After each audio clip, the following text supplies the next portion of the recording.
Hello student, कैसे हैं आप लोग? आई होप अच्छे होंगे। तो चलिए आज जो है हम लोग क्लास 9th के साइंस का चैप्टर 8 मोशन को स्टडी करने वाले हैं। तो बोर्ड पे लिखा भी है, मोशन चैप्टर को हम लोग आज देखने वाले हैं, क्योंकि काफ़ी सारे बच्चे का डिमांड था कि सर मोशन पे आप जल्दी से जल्दी लेक्चर को अपलोड कीजिए यूट्यूब चैनल के ऊपर, ताकि हम लोगों को समझने में कोई दिक्कत ना हो, या बहुत सारे बच्चों का डाउट था। तो इस वजह से हम मोशन चैप्टर पे बच्चों what is the meaning of motion, motion basically होता क्या है। तो जैसा कि आप जानते हैं मोशन का बेसिक मीनिंग क्या होता है। If there is a change in position of an object with respect to time then body will be considered in motion. अगर किसी ऑब्जेक्ट के पोजिशन में टाइम के रिस्पेक्ट में थोड़ा सा भी चेंजिंग आएगा तो वो बॉडी किस में कंसीडर किया जाएगा? मोशन में कंसीडर किया जाएगा। तो मोशन का बेसिकली मीनिंग यही होता है कि change in position of an object with respect to time. Time के रिस्पेक्ट में किसी बॉडी का पोजीशन क्या होना चाहिए? चेंज होना चाहिए। That's it. चलिए मोशन को और अच्छे तरीके से समझने का कोशिश करते हैं। मोशन बेसिकली क्या है? तो हम इसको कहते हैं मोस्ट कॉमन, यहाँ पे आप देख सकते हैं ये क्या है हमारे पास, most common phenomena in the physical world. ये हमारा जो फिजिकल वर्ल्ड है इसके अंदर बहुत ही ये कॉमन फेनोमेनन है। दूसरा हम कह सकते हैं a branch of physics which deals with the behaviour of moving object. That means ये फिजिक्स का ऐसा ब्रांच है जिसके अंदर बेसिकली हम लोग मूविंग ऑब्जेक्ट के बारे में क्या करते हैं? डिस्कस करते हैं। तो मोशन को समझने के लिए सबसे इंपॉर्टेंट फैक्टर क्या होता है? मोशन को समझने के लिए हमें सबसे इंपॉर्टेंट फैक्टर होता है फ्रेम ऑफ रेफरेंस। बेसिकली ये फ्रेम ऑफ रेफरेंस होता क्या है? तो फ्रेम ऑफ रेफरेंस के अंदर बेसिकली हम लोग क्या करते हैं, जैसे कोई दूसरा ऑब्जेक्ट है, एक अनदर ऑब्जेक्ट है, उसके रिस्पेक्ट में किसी बॉडी का पोजीशन जब हम डिसाइड करते हैं तो इसी चीज़ को कहते हैं frame of reference. That means कोई बॉडी है, कोई दूसरा ऑब्जेक्ट है या कोई सीन है जिसके अगेंस्ट हम किसी बॉडी के पोजीशन को क्या करते हैं? डिसाइड करते हैं या फाइंड आउट करते हैं। तो that is called as frame of reference. जैसे आप कहोगे कि सर फ्रेम ऑफ रेफरेंस क्यों ज़्यादा इंपॉर्टेंट है, तो इसको मैं थोड़ा सा आपको क्लेरिफाई कर देता हूँ। जैसे आपके पास दो ऑब्जेक्ट है, एक ऑब्जेक्ट है ए और दूसरा ऑब्जेक्ट है बी, या हम कह सकते हैं आपके पास दो बॉडी है, एक बॉडी है ए और दूसरा बॉडी है बी। आपने ए का पोजीशन टाइम के रिस्पेक्ट में देख रहे हो कि चेंज हो रहा है, लेकिन वहीं पे दूसरा बॉडी है जिसका पोजीशन टाइम के रिस्पेक्ट में चेंज नहीं हो रहा है। दैट मीन्स टाइम तो चेंज हो रहा है लेकिन बॉडी का पोजीशन चेंज नहीं हो रहा है। और एक बॉडी है जिसका टाइम जैसे जैसे चेंज हो रहा है पोजीशन भी चेंज हो रहा है। तो आप क्या कहोगे? जिसका टाइम के रिस्पेक्ट में पोजीशन भी चेंज हो रहा है वो बॉडी तो मोशन में है, लेकिन जिसका पोजीशन टाइम के रिस्पेक्ट में चेंज नहीं हो रहा है, दैट मीन्स टाइम चेंज हो रहा है लेकिन उस बॉडी का पोजीशन चेंज नहीं हो रहा है, तो वो बॉडी किस में कंसीडर किया जाएगा? रेस्ट में। तो आप ये मोशन और रेस्ट, ये जो दो सिचुएशन है आपके पास, या फिर ये दो जो फेनोमेनन है, आप इसको कैसे डिसाइड करते हो? तो किसी ना किसी फ्रेम ऑफ रेफरेंस के रिस्पेक्ट में ही आप डिसाइड करते हो। दैट मीन्स किसी के रिस्पेक्ट में ही तो आप कंसीडर करते हो। तो फ्रेम ऑफ रेफरेंस बेसिकली यही हुआ कि कोई हमारे पास एक दूसरा ऑब्जेक्ट है या कोई सीन है जिसके अगेंस्ट किसी बॉडी के पोजीशन को हम लोग क्या करते हैं? डिसाइड करते हैं, फाइंड आउट करते हैं। That is called as frame of reference. चलिए तो मोशन को और अच्छे तरीके से हम लोग समझते हैं, जैसा कि हमने मोशन का डेफिनेशन भी आपके बोर्ड के ऊपर लिख दिया है। मोशन क्या होता है? If there is a change in position of an object with respect to time. बहुत ही सिंपल, अगर किसी बॉडी का पोजीशन टाइम के रिस्पेक्ट में चेंज हो रहा है तो वो बॉडी किस में कहलाएगा? मोशन में कहलाएगा। वहीं पे रेस्ट क्या होता है? If there is no change in position of an object with respect to time, यानी कि वहीं पे क्या है कि अगर किसी बॉडी का पोजीशन टाइम के रिस्पेक्ट में चेंज नहीं हो रहा है, that means no change in position of an object with respect to time, then object will be considered in rest. तो ये दो सिचुएशंस था। आप लोग, आई होप कॉन्सेप्ट आपका क्लियर हो गया। नेक्स्ट देखिए, motion is a part of mechanics. तो बहुत ही इंटरेस्टिंग फैक्ट है। What is the meaning of mechanics? Mechanics basically होता क्या है? तो मैकेनिक्स को हम लोग अगर डिफाइन करने का कोशिश करें तो हम इसको इस तरीके से कुछ डिफाइन करते हैं कि mechanics analysis of the behaviour of particle after applying external forces. जैसे कोई बॉडी हमारे पास है, अगर उस बॉडी के ऊपर जब तक हम एक्सटर्नल फोर्स नहीं लगाएंगे तब तक उसमें कोई भी चेंजिंग नज़र नहीं आएगा, उसके सिचुएशन में कोई चेंजिंग नज़र नहीं आएगा। तो अगर आप किसी बॉडी के ऊपर एक्सटर्नल फोर्स अप्लाई करते हो और then you analysis their behaviour, यानी कि जब हम किसी बॉडी के ऊपर एक्सटर्नल फोर्स अप्लाई करते हैं और हम उसके बिहेवियर को एनालाइज करते हैं, तो that means we are study mechanics. तो बहुत ही सिंपल है, मैकेनिक्स को हम लोग क्या करते हैं, दो पार्ट में स्टडी करते हैं। दैट मीन्स दो सिचुएशन में मैकेनिक्स को हम लोग देखते हैं। कैसा? पहला सिचुएशन क्या होता है, स्टैटिक्स। स्टैटिक्स का बेसिक मीनिंग जैसा कि नाम से ही पता चल रहा है कि बॉडी अगर कोई रेस्ट में है और तब उसके ऊपर एक्सटर्नल फोर्स हम लगा करके उसके बिहेवियर को एनालिसिस कर रहे हैं, तो दैट मीन्स हम लोग क्या स्टडी कर रहे हैं, statics. One second I will repeat, statics को ध्यान से समझिए। अगर कोई बॉडी रेस्ट पे है, एकदम रुका हुआ है, और आप उसके ऊपर आप एक्सटर्नल फोर्स अप्लाई करते हो, तो वो कैसे रिएक्ट करता है। दैट मीन्स अगर कोई बॉडी रेस्ट में है और उसके ऊपर हम एक्सटर्नल फोर्स अप्लाई करते हैं, तब वो कैसे रिएक्ट करेगा, कैसे बिहेव करेगा। उस केस में जब हम उसके बिहेवियर को एनालिसिस करते हैं, तो that means we are study statics, we are study statics. इसलिए हमने लिखा है यहाँ पे व्हेन बॉडी एट रेस्ट। अगर कोई बॉडी रेस्ट में है, आप उसके बिहेवियर को एनालिसिस कर रहे हो after applying external forces, that part of mechanics is considered as statics. Next हमारे पास है डायनामिक्स। डायनामिक्स जैसा कि नाम से पता चलता है, अरे ये तो बहुत ही डायनामिक है। डायनामिक का मतलब कोई बॉडी बहुत ही ज़्यादा एक्टिव है, दैट मीन्स मोशन में है। तो सिमिलरली अगर कोई बॉडी मोशन में है और हम तब जा करके उसके ऊपर एक्सटर्नल फोर्स अप्लाई करके उसके बिहेवियर को एनालिसिस करते हैं, तो that is called as dynamic. जैसे आप बाइक ड्राइव कर रहे हैं, आप मान के चलिए 50 किलोमीटर पर आवर के स्पीड से बाइक को चला रहे हैं और सडनली आपने ब्रेक अप्लाई किया, तो गाड़ी आपका मोशन में था, बाइक आपका मोशन में था, और अचानक आपने क्या अप्लाई कर दिया, brake. Brake is also a kind of external force. Then how आपको कैसा फील होगा या आपका बाइक का सिचुएशन क्या होगा, जस्ट आप इमेजिन कर सकते हैं। तो कहने का मतलब कोई बॉडी एकदम मोशन में है और हम जाकर के उसके ऊपर कोई एक्सटर्नल फोर्स अप्लाई कर दिए, तब वो कैसे रिएक्ट करेगा। तो मोशन के अंदर जब आप एक्सटर्नल फोर्स को अप्लाई करके किसी बॉडी के बिहेवियर को एनालिसिस करते हो, तो that means that is called as dynamics. तो ये डायनामिक्स का मेन चीज़, डायनामिक्स का बेसिक मीनिंग ये होता है बॉडी किस में होना चाहिए, मोशन में होना चाहिए। देखते हम लोग नेक्स्ट था हमारे पास क्या, डायनामिक्स। जैसा कि देखे थे मैकेनिक्स का जब हमने क्लासिफिकेशन आपको बताया था, मैकेनिक्स का टाइप जो बताया था, स्टैटिक्स और डायनामिक्स। फर्दर हमने डायनामिक्स को कितने पार्ट में क्लासीफाई किया, दो पार्ट में। पहले पार्ट को हम लोग कहते हैं काइनेटिक्स और दूसरे पार्ट को क्या कहते हैं, काइनेमैटिक्स।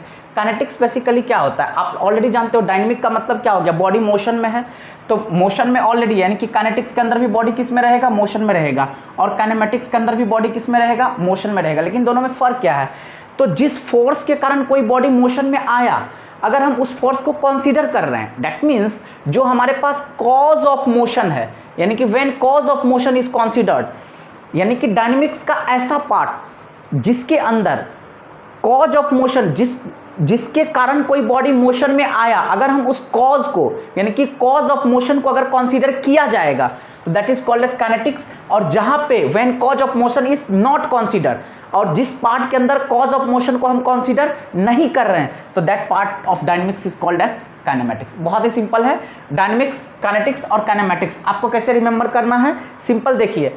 काइनेटिक्स के अंदर कॉज ऑफ मोशन को कंसीडर किया जाएगा, उसको वैल्यू और प्रायोरिटी दिया जाएगा, लेकिन काइनेमैटिक्स के अंदर क्या होगा, कॉज ऑफ मोशन को कोई वैल्यू नहीं दिया जाएगा, कोई प्रायोरिटी नहीं दिया जाएगा, दैट्स इट। यानी कि दोनों सिचुएशन हमारा किसका है, डायनामिक का ही सिचुएशन है।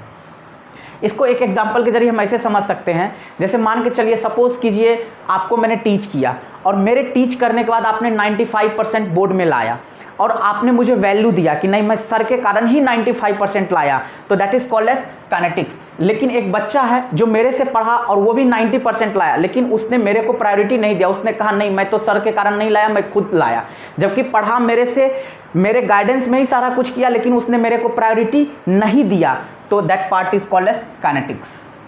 बहुत ही सिंपल। चलिए अब हम लोग देखते हैं types of motion. Types of motion हमारे पास बेसिकली 3 प्रकार के होते हैं। फर्स्ट हम लोग कहते हैं ट्रांसलेटरी मोशन, दूसरा रोटेटरी मोशन और तीसरा वाइब्रेटरी मोशन। देखिए ट्रांसलेटरी, रोटेटरी और वाइब्रेटरी में तीनों में डिफरेंस क्या होता है, बहुत तेजी के साथ हम आपको बता देते हैं। ट्रांसलेटरी मोशन क्या होता है, ट्रांसलेटरी मोशन एक ऐसा मोशन होता है जिसके अंदर कोई भी बॉडी, अगर हमारे पास कोई भी body, when A particle moves from one point two another in A space, यानी कि कोई भी बॉडी जब एक प्लेस से दूसरे प्लेस पे मूव कर रहा है किसी स्पेस में, या हम कह सकते हैं अगर उसका मूवमेंट आइदर स्ट्रेट लाइन में हो रहा है या फिर कर्व्ड पाथ में हो रहा है, मतलब बहुत, अगर कोई बॉडी एक पॉइंट से दूसरे पॉइंट पे जा रहा है अलोंग ए स्ट्रेट पाथ, वो भी ट्रांसलेटरी मोशन के अंदर कंसीडर किया जाएगा। या अगर कोई बॉडी ए पॉइंट से बी पॉइंट पे आ रहा है लेकिन वो कर्व पाथ के थ्रू आ रहा है, दैट मीन्स वो एक आर्क को बना करके आ रहा है, यानी कि कहीं ना कहीं वो एक आर्क को फॉर्मेट करके आ रहा है, फॉर्म करके आ रहा है, तो वो भी किसके अंदर आएगा, ट्रांसलेटरी मोशन। बहुत ही सिंपल है। तो ट्रांसलेटरी मोशन के अंदर बेसिकली हम लोगों ने क्या देखा, अगर कोई बॉडी एक पॉइंट से दूसरे पॉइंट पे किसी स्पेस में ट्रेवल कर रहा है तो that is called as translatory motion, या कोई बॉडी एक पॉइंट से दूसरे पॉइंट पे कर्व के फॉर्म में आ रहा है that is also considered as translatory motion. तो बहुत ही सिंपल है, अगर ट्रांसलेटरी मोशन का जो दो सिचुएशंस आया, अगर स्ट्रेट लाइन है या फिर कर्व पाथ है, दोनों केस में ट्रांसलेटरी मोशन कंसीडर किया जाएगा। लेकिन सबसे बड़ा इंटरेस्टिंग फैक्ट है, फिर ट्रांसलेटरी मोशन को उसके सिचुएशन के बिहाफ पे हमने दो पार्ट में क्लासीफाई कर दिया। अगर बॉडी ट्रांसलेटरी मोशन के अंदर स्ट्रेट लाइन में ट्रेवल कर रहा है तो स्ट्रेट लाइन वाले मोशन को हम लोग क्या एक स्पेशल नाम देंगे, that motion is called as rectilinear motion. लेकिन वहीं पर बॉडी जब कर्व पाथ को कर्व्ड पाथ के रूप में जब वो मोशन को एग्जीक्यूट करेगा तो उसी केस में उस ट्रांसलेटरी मोशन किस पार्ट में कन्वर्ट हो जाएगा, कर्वलिनियर मोशन के। दैट मीन्स उस सिचुएशन में हम उस मोशन को क्या नाम दे देंगे, कर्वलिनियर मोशन। बहुत ही सिंपल है, ट्रांसलेटरी मोशन जब कोई बॉडी स्ट्रेट लाइन में जाएगा तो रेक्टिलिनियर मोशन, और कर्व्ड पाथ के मोशन को कंटिन्यू करेगा तो that is called as curvilinear motion. That's it, बहुत ही सिंपल, आपको समझ में आ गया होगा। नेक्स्ट हमारे पास वाइब्रेटरी मोशन का तो बेहतरीन एग्जांपल आप बहुत सारे एग्जांपल्स देख सकते हैं, जैसे सिंपल पेंडुलम वगैरह भी, ये सब हमारा किसके अंदर, जैसे बैक एंड फोर्थ मोशन होता है, टू एंड फ्रो मोशन होता है। तो ये सारे के सारे सिचुएशन, जैसे आप बेंजो बजाते हो, गिटार, सितार, जितनी भी चीज़ है, ये सब बेस्ट एग्जाम्पल है किस मोशन का, वाइब्रेटरी मोशन। उसमें क्या होता है, बॉडी अपने मेन पोजिशन के अबाउट कहीं ना कहीं टू एंड फ्रो मोशन को एग्जीक्यूट कर रहा है, that means back and forth motion. तो यहाँ पे लिखा है back and forth around a fixed point, यानी कि कोई बॉडी अगर एक फिक्स पॉइंट के अबाउट बैक एंड फोर्थ, यानी कि हम कह सकते हैं अपने मीन पोजीशन के about to and fro motion को जब कोई बॉडी एग्जीक्यूट करेगा तो that is called as vibratory motion. और ये आपको मैं एक छोटा सा पिक्टोरियल रिप्रेजेंटेशन भी यहाँ पे दिखाया, डायग्राम दिखाया हूँ। जैसे यहाँ पे हमारे पास ये कोई भी चीज़ फिक्स है और ये यहाँ पे क्या है, पॉइंट ऑफ सस्पेंशन है।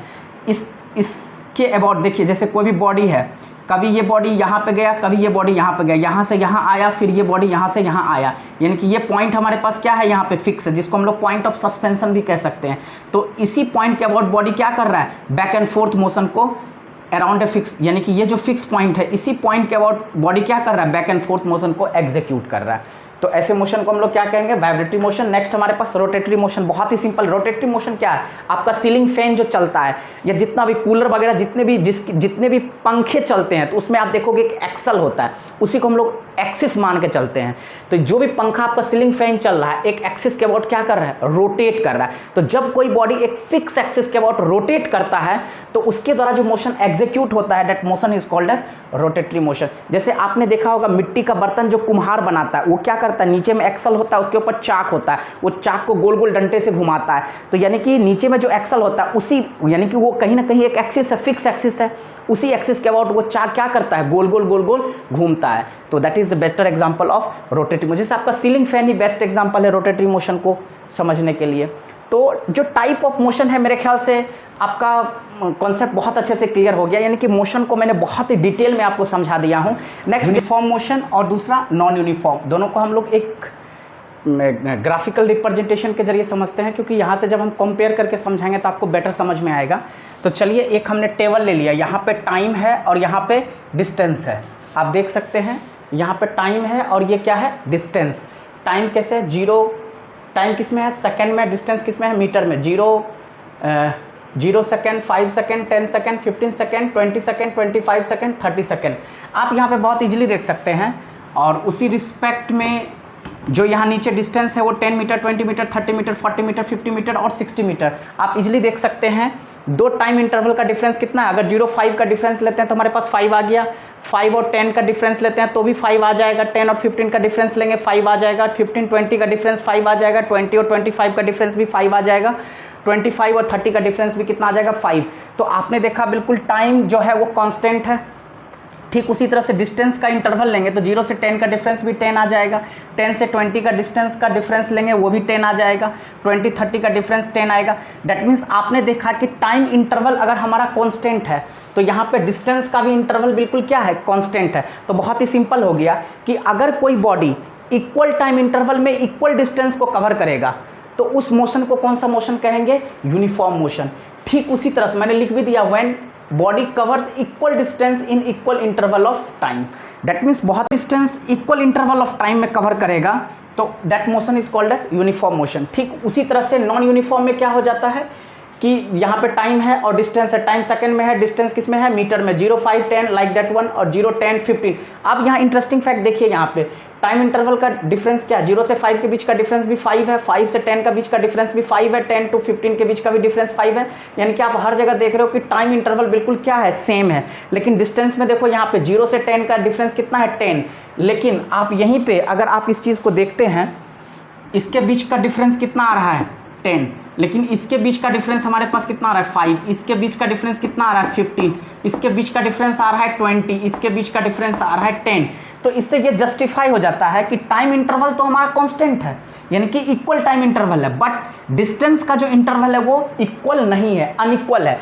कभी बॉडी 10 मीटर डिस्टेंस को कवर कर रहा है सेम टाइम में, कभी बॉडी उतना ही टाइम में कितना डिस्टेंस को कवर कर रहा है, 5 मीटर, कभी बॉडी उतना ही टाइम में कितना कवर कर रहा है, 15 मीटर, कभी उतना ही टाइम में कितना कर रहा है, 20 मीटर, कभी उतना ही टाइम में कितना कर रहा है, 10 मीटर। दैट मीन्स यहाँ पे टाइम इंटरवल सेम है बट डिस्टेंस का इंटरवल सेम नहीं है। तो डिफाइन कैसे करेंगे, when a body covers unequal distance, यानी कि डिस्टेंस क्या होना चाहिए, unequal distance in equal interval of time.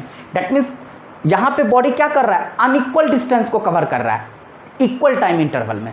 तो ऐसे मोशन को क्या कहेंगे, नॉन यूनिफॉर्म मोशन। इसमें कोई दिक्कत नहीं, आई होप आपको बहुत अच्छे से समझ में आ रहा होगा। नेक्स्ट हमारे पास बहुत छोटा छोटा पैरामीटर है, जैसे बेसिक टर्म है कि डिस्टेंस क्या होता है। तो डिस्टेंस आप लोग जानते हो, कोई body total path length, total distance कितना कवर करता है। एग्जांपल के जरिए देखते हैं, मान लेते हैं कोई बॉडी ए पॉइंट पे है, वो ऐसे ऐसे करके ऐसे करके इस तरीके करके कहाँ पे आ गया, बी पे। तो यहाँ पे जो इसका यहाँ से लेकर के जैसे जैसे उस बॉडी ने ट्रेवल किया, जैसे जैसे गया, ये पूरे पाथ का जो लेंथ आएगा वही हमें डिस्टेंस देगा। लेकिन अगर हम दो पॉइंट के बीच का शॉर्टेस्ट डिस्टेंस लेंगे, दैट मीन्स इनिशियल पॉइंट और फाइनल पॉइंट के बीच का जो शॉर्टेस्ट डिस्टेंस होगा, that will give you displacement.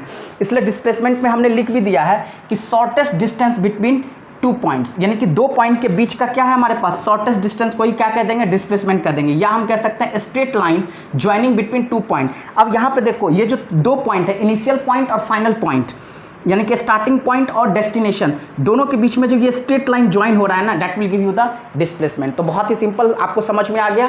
Distance कभी भी क्या होता है कि कोई बॉडी जहां से गया और जिस तरीके से फाइनल पोजीशन पे पहुंचा, वो जो टोटल पाथ लेंथ होगा, that will give you distance. लेकिन इनिशियल और फाइनल के बीच में जो शॉर्टेस्ट डिस्टेंस होगा, that will give you displacement. Very simple.